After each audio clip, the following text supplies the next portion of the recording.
We have had some bombshells come out about Blake Lively, and we saw that little clip that brought out where Blake is biting Justin Baldoni's lip. What's great about it is that it's coming from people who know what was happening directly on set, and that she was an unreliable narrator who frequently lied and manipulated situations on set. Blake Lively, reportedly intoxicated, lunged at Justin Baldoni, biting his lip during an unrehearsed moment caught on camera. His clear discomfort forced him to push her back from her aggressive advances. The shocking footage reportedly shows her then dropping to her knees, sobbing and pleading, displaying what observers described as desperate, chaotic, and manipulative body language.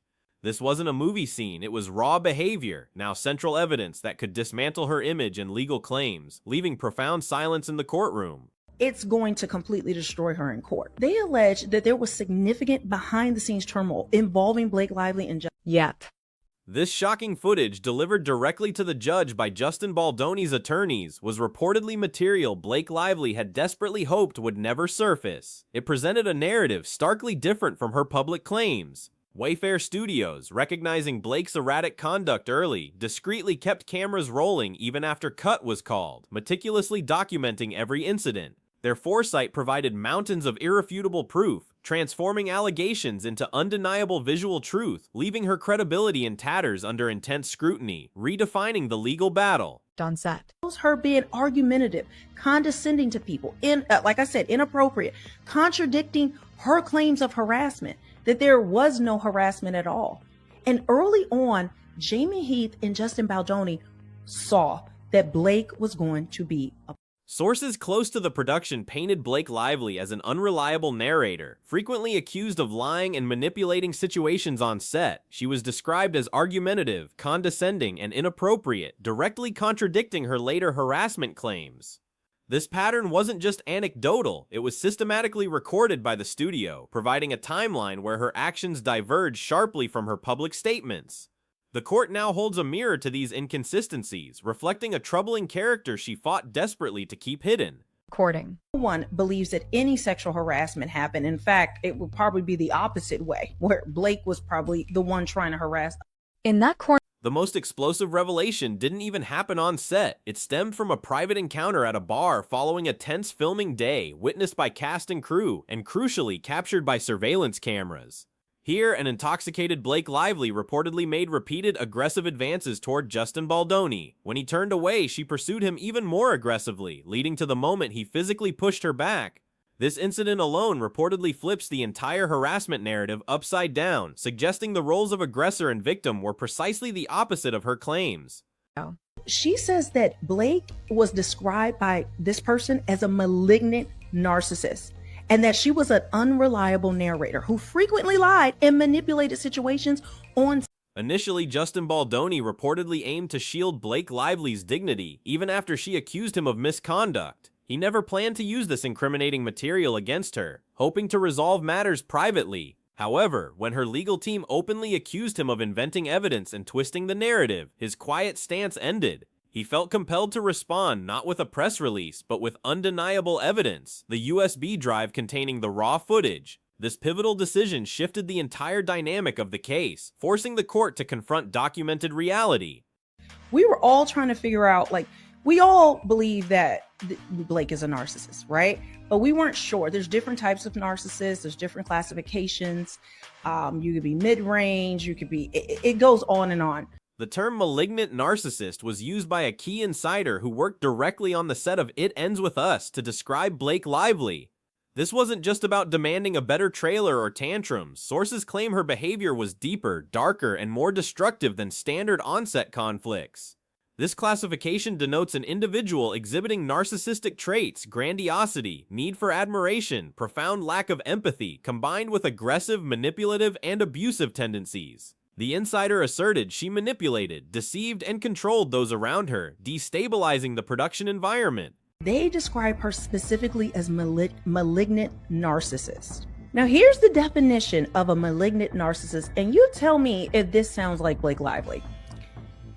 So, it is a term used to describe individuals exhibiting a combination of narcissistic traits such as grandiose sense of self, a need for admiration, and a lack of empathy, along with more aggressive, manipulative, and Beyond the bar incident, Blake Lively's alleged unprofessionalism on set became a recurring nightmare for the production team. Reports detail her often arriving hours late or failing to appear entirely, citing vague illnesses. Internal production notes from May to July 2023 meticulously document these instances. Sources claim Blake would declare herself too unwell to film, only to be spotted hours later posting from brunch on Instagram or sharing laughs with Ryan Reynolds in behind-the-scenes footage she neglected to remove. This hypocrisy further eroded trust among the dedicated crew. This source also claims that she was very unprofessional, often arriving late, even hours late, calling in sick, changing lines, costumes, and causing the budget overruns, which we all. Blake's disruptive behavior extended directly to the film's creative core, where she reportedly attempted to seize complete control. She constantly undermined Justin Baldoni's direction, stopping scenes mid-shoot and attempting to redirect him. She insisted on rewriting the script, tirelessly pushing her own edits into the final version, often clashing with the planned emotional pacing. This wasn't merely a creative disagreement. It was described as an overt act of power. Crew members reportedly nicknamed her Blake the Blender because she infused chaos into every scene she touched. Details of this, I want to just go over this quickly, then we'll hop back into the report. But it says arrogance and self-centeredness. They have an inflated sense of their own importance and are preoccupied with their own needs and desires, often disregarding the feelings of others. The wardrobe department reportedly faced constant battles with Blake Lively. Original costumes, carefully selected weeks in advance to match Lily Bloom's character, were frequently deemed too juvenile by her. She allegedly insisted on wearing personal outfits from home, which often clashed severely with scenes. One incident required post-production to digitally alter her costume, costing approximately $18,000 according to Wayfarer Studios' expense logs. This was not isolated. Last-minute costume changes became a nightmare, demanding urgent alterations and significant unplanned labor hours, ballooning the budget. Blake attempted to take creative control of the entire film, and that she was undermining Justin's direction by stopping scenes and trying to redirect him. By mid-July, Wayfarer's budget had reportedly swollen by nearly $320,000, a figure confirmed in a now public budget variance sheet that surfaced during court proceedings. These massive overruns were directly attributed to Blake Lively's incessant demands, delays, and unauthorized creative interventions. The financial strain was immense, impacting the entire production and contributing to plummeting morale among the crew. This unexpected burden highlighted the profound financial consequences of one lead actress's alleged unchecked behavior, transforming a manageable project into a costly nightmare. Rewriting the script over and over, trying to get her version in there, and she was insisting that they use her edits. The impact on crew morale was severe and well documented. Crew members allegedly began requesting reassignment to other departments or rotating out of the production entirely, unable to endure the hostile set environment. Several emails submitted as part of court filings included desperate subject lines like urgent, can't work with Blake another day, and need transfer, hostile set. One makeup artist reportedly detailed in an email how Blake Lively had yelled at her for not blending blush like Serena van der Woodsen. Her resignation letter reportedly followed 3 days later. We've had these reports, which Katie points out. We had this report back in August, I want to say. It was on Reddit, where a person who was I think their neighbor was on the set, was part of the production crew, and had told them some of these things about Blake previously. They had put this in a Reddit thing, anonymous. One assistant director. Sources also claim Blake Lively threatened to accuse Justin Baldoni of sexual harassment and to go to the New York Times if Sony didn't grant her demands. This alleged intimidation tactic revealed a willingness to employ extreme measures to exert control. Such a threat, if proven, would not only undermine her own harassment claims but also expose a calculated attempt to manipulate the studio into acquiescing to her creative vision, regardless of professional consequences. It portrays a startling picture of a lead actress allegedly wielding power destructively. In August, when the movie was coming out, people were just upset with Blake's clothes, her age. She was way older than Lily, like almost 20 years older than what Lily should have been in the movie. And we saw how ridiculous her outfits. While cameras were rolling, Blake Lively reportedly interrupted Justin Baldoni multiple times, loudly declaring that's not how Lily would say it, before launching into improvised monologues. These unsolicited speeches often contradicted the emotional pacing Justin had meticulously planned. On one shooting day, she halted a scene by asserting, "No one gets this character like I do," demanding a break despite production running behind schedule. This not only increased takes and labor costs, but also forced the cinematography team to reblock sequences for her unapproved versions. Famously took over the film and wanted to do her own edit. Now, her cut of the film was reportedly unwatchable. Not just bad, but you could not watch it. And it scored really badly during the Perhaps the most revealing moment of her alleged onset reign occurred during a confrontation in early August. Blake Lively reportedly stormed into the Video Village tent and brazenly told Justin Baldoni, "You're just here to push buttons. I'm the real voice of this movie." This incident was partially captured on an iPhone by one of the producers, and is now included in sealed court evidence. Sources claim the footage shows Justin remaining composed while Blake gestured aggressively, her voice loud enough to halt production across the lot. This audacious display underscored her perceived ownership.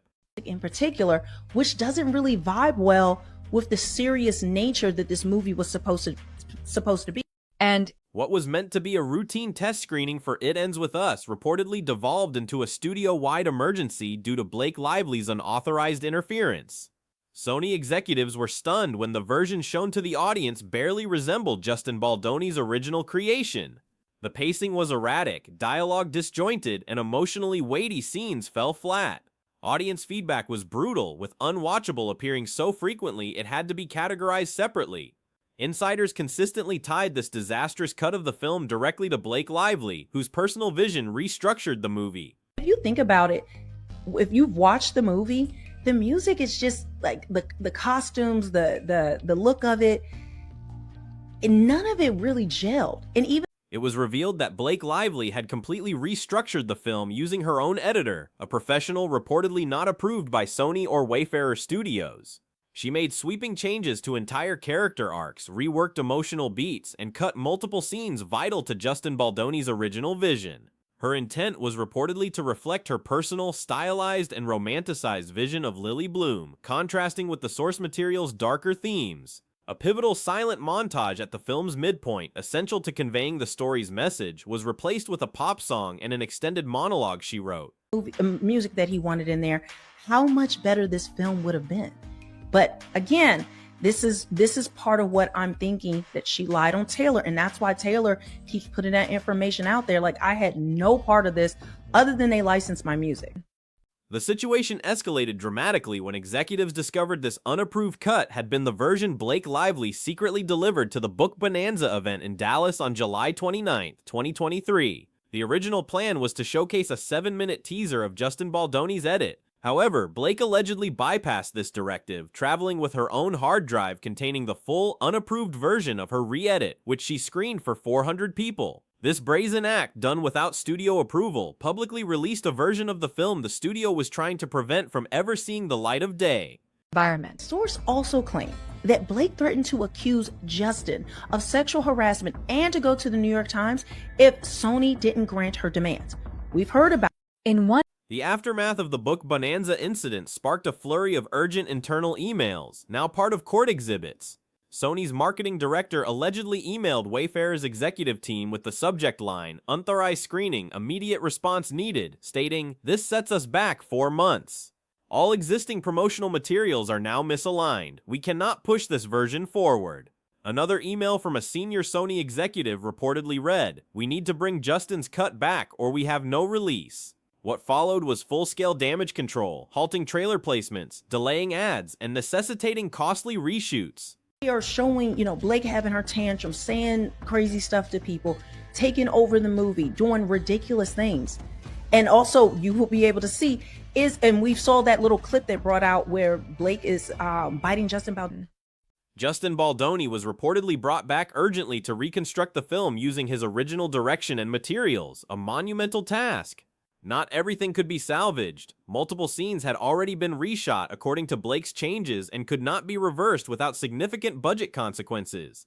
The studio was ultimately forced to develop a hybrid version, described by insiders as a Frankenstein cut, part Baldoni, part Lively, stitched together to preserve whatever flow could be rescued. This costly compromised effort highlighted the extensive damage caused by her unauthorized creative control. Small little clip they have of all the behind the scenes of what Blake was doing, and it goes directly against this narrative that she's been trying to spin, that she was sexually harassed.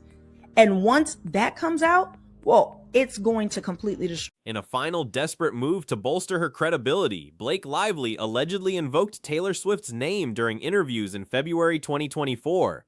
She claimed Taylor had demanded the original composer be removed from It Ends With Us due to creative differences. By mid-March, Taylor Swift's team reportedly began distancing itself, quietly informing reporters that Taylor had not spoken to Blake Lively since October 2023. This deliberate silence was echoed by industry insiders, noting that Taylor, Gigi Hadid, and Ava Loveline all unfollowed Blake on Instagram. Actions rarely random. Her attempt to leverage Swift's star power seemingly backfired. 2 different films where they were representing Justin, I don't know if they're representing all of Wayfair, but this film, when they represent kind of like the main people in a film, they want to bring up in other talent that's. Justin Baldoni, who had previously remained silent about the creative sabotage, broke protocol by submitting a sealed folder of communications to the judge. This contained time-stamped editing logs, production notes, and emails, irrefutably demonstrating that Blake Lively had bypassed all studio channels. The folder, labeled Unauthorized Recut Timeline July 2020, was submitted alongside footage comparing both versions of the film. Sources inside the courtroom claimed the judge paused proceedings for 15 minutes to privately review the comparison, underscoring the weight of Justin's meticulously documented evidence.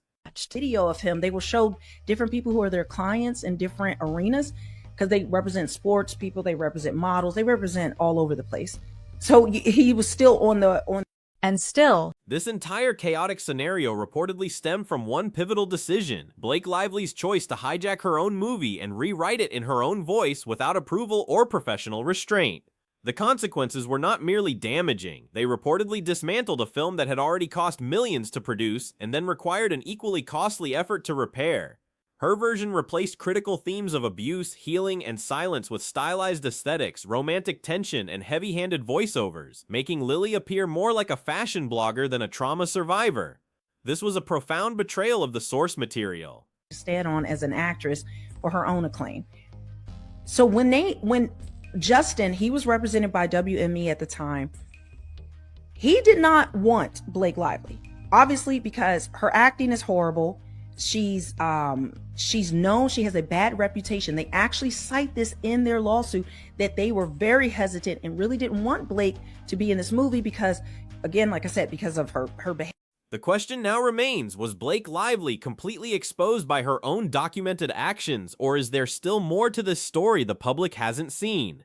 The mountains of evidence, from raw footage of aggressive advances to detailed studio logs of creative sabotage and budget overruns, paints a devastating picture. What began as a legal dispute over a film has transformed into a profound examination of alleged deep-seated behavioral issues, leaving her professional reputation and personal credibility hanging precariously in the balance. The truth, now captured on video, leaves very little room for doubt, redefining the narrative entirely.